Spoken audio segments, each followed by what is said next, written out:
Hai, Assalamualaikum warahmatullahi wabarakatuh. Apa khabar semua anak-anak murid Ustazah? Semoga semuanya dalam keadaan sihat, sejahtera di samping keluarga tercinta. Baiklah, bertemu lagi kita pada minggu ini dalam mata pelajaran Pendidikan Islam tahun 3 dalam bidang Al-Quran yang bertajuk Kefahaman Surah Al-Fatihah. Untuk siri yang kedua, sebagaimana telah semua maklum, pada minggu lalu kita telah mempelajari tajuk yang sama untuk siri yang pertama. Baiklah, sebelum kita memulakan pembelajaran pada minggu ini, marilah kita bersama-sama menadah tangan, membaca doa agar ilmu yang dipelajari diberkati Allah Subhanahu wa taala. Bismillahirrahmanirrahim.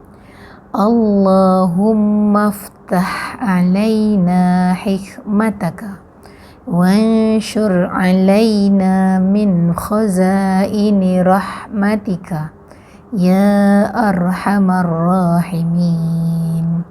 Ya Allah, bukakanlah kami hikmahmu dan taburkanlah kepada kami rahmatmu dari gudang-gudangmu, wahai Zat yang Maha Kasih. Amin ya Rabbal Alamin. Baiklah murid-murid, objektif pembelajaran kita pada hari ini ialah yang pertama, saya berharap murid-murid dapat menghuraikan pengajaran daripada surah Al-Fatihah. Dan yang kedua, murid-murid dapat menganalisis kepentingan mengamalkan pengajaran surah Al-Fatihah. Baiklah, kita lihat pengajaran daripada surah Al-Fatihah. Murid-murid boleh rujuk buku teks muka surat 29. Baiklah murid-murid, jika kita lihat maksud yang ditulis di dalam buku teks pada muka surat 27, untuk ayat pertama hingga ayat yang keempat diwarnakan dengan warna merah. Baiklah, kita lihat kandungan surah Al-Fatihah yang pertama, ayat yang pertama dan ayat yang kedua. Iaitu saya akan bacakan ayat yang pertama. Bismillahirrahmanirrahim. Dan ayat yang kedua, Alhamdulillahi Rabbil Alamin. Okey, kandungan daripada ayat tersebut ialah puji-pujian kepada Allah Subhanahu wa taala dan membesarkan keagungannya. Pengajaran daripada ayat tersebut, kita hendaklah mulakan sesuatu dengan membaca basmalah. Bagaimana bacaan basmalah? Ayat pertama tadilah yang Ustazah bacakan, iaitu Bismillahirrahmanirrahim. Nak makan, baca Bismillahirrahmanirrahim. Nak pergi shopping, Bismillahirrahmanirrahim. Naik kenderaan kan? Itu contoh. Baiklah, pengajaran yang kedua, sering mengucapkan Alhamdulillah. Sering mengucapkan Alhamdulillah. Sebagai contoh, siap makan, Alhamdulillah. Bangun tidur, Alhamdulillah. Baik, seterusnya kita lihat pada ayat yang ketiga, iaitu Ar-Rahmanir-Rahim. Kandungan dalam ayat tersebut ialah Maha Pemurah lagi Maha Penyayang. Pengajaran daripada ayat 3 tersebut, kita hendaklah berkasih sayang sesama makhluk, berkasih sayang sesama makhluk. Okey. Dan yang kedua, kita perlulah meraih pahala sebanyaknya. Meraih pahala sebanyaknya. Ya. Okey, seterusnya pada ayat yang keempat dan kelima, saya bacakan ayatnya. Maliki yaumiddin. Ayat yang kelima. Iyyaka na'budu wa iyyaka nasta'in. Okey. Kandungan dalam ayat tersebut, kita berikrar mentauhidkan Allah Subhanahu wa taala. Pengajaran daripada ayat tersebut, kita hendaklah menunaikan solat. Kita hendaklah menunaikan solat, ya. Jangan malas tahu. Kerana apa? Kerana solat itu merupakan perintah Allah. Okey, seterusnya pengajaran daripada ayat tersebut ialah kita hendaklah memohon pertolongan hanya kepada Allah Subhanahu wa taala. Maksudnya kita tak bolehlah memohon pertolongan selain daripada Allah. Okey. Baiklah, kita lihat pengajaran surah Al-Fatihah pada ayat yang ke-6 dan ke-7. Baiklah, saya bacakan dulu ayat yang ke-6. Ihdinas siratal mustaqim. Dan ayat yang ke-7.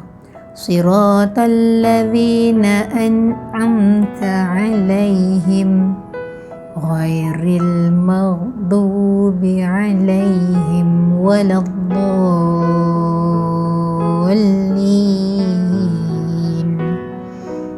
Baik.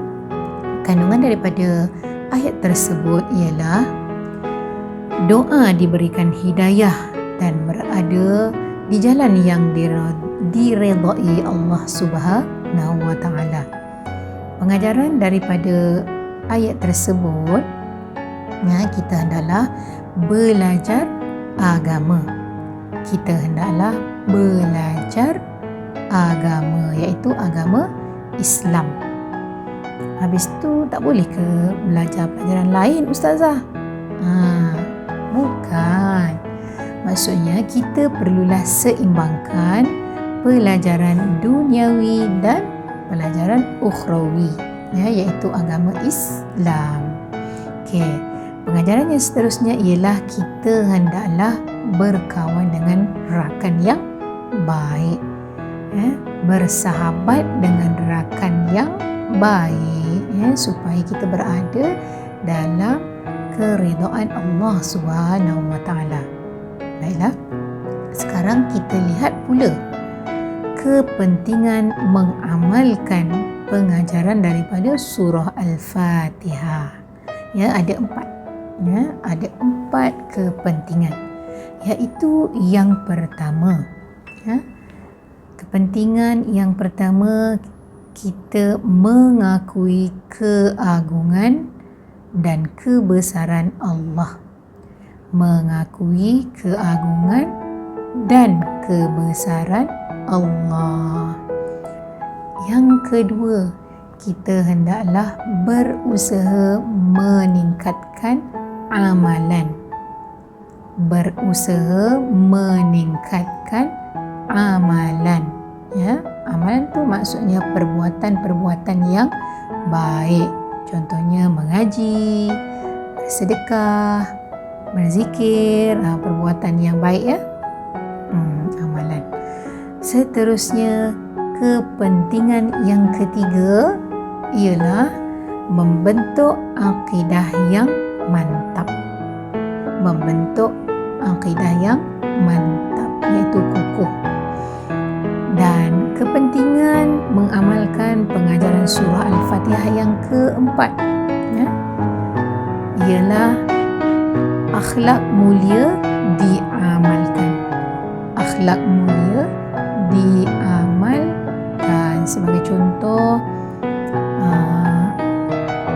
kita akan melakukan melakukan solat 5 waktu. Sekiranya kita memahami pengajaran daripada surah Al-Fatihah. Alhamdulillah, begitulah tadi pengajaran-pengajaran yang dapat kita ambil daripada surah Al-Fatihah. Ustazah berharap agar murid-murid semua dapat mengamalkan surah Al-Fatihah ini dalam kehidupan seharian agar hidup kita diredai lagi dikasihi oleh Allah Subhanahu wa Ta'ala. Terima kasih kerana sudi menonton video saya. Jangan lupa tekan butang subscribe, like dan komen video saya. Bye. Assalamualaikum warahmatullahi wabarakatuh.